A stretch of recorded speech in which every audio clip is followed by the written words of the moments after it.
સૌરાષ્ટ્રનું અગ્રીમ ગણાતું Gondal marketing yard બંધ રહેશે। ગોંડલ માર્કેટ યાર્ડ 6 દિવસ માટે બંધ રહેશે। માર્ચ એન્ડિંગને લઈને ગોંડલ યાર્ડ બંધ રાખવાનો નિર્ણય કરવામાં આવ્યો છે। માર્કેટ યાર્ડના સત્તાધીશો દ્વારા આ અંગેની જાહેરાત પણ કરવામાં આવી છે। 26 માર્ચથી 31 માર્ચ સુધી યાર્ડ બંધ રહેશે। યાર્ડમાં 6 દિવસ તમામ જણસીની આવક અને યાર્ડના તમામ કામકાજો બંધ રહેશે।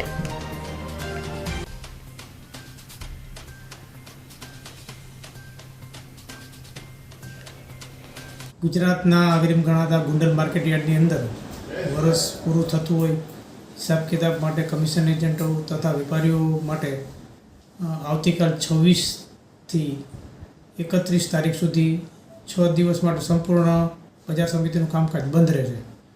તો કોઈ ખેડૂત ભાઈઓએ પોતાનો માલ લઈને આવવું નહીં, તેમજ 1 એપ્રિલથી હરાજીનું તેમજ સંપૂર્ણ કામકાજ ચાલુ થશે, જેની દરેક ખેડૂત ભાઈઓ, વાહન માલિકો અને માર્કેટ યાર્ડ સાથે જોડાયેલા દરેકે ખાસ નોંધ લેવી।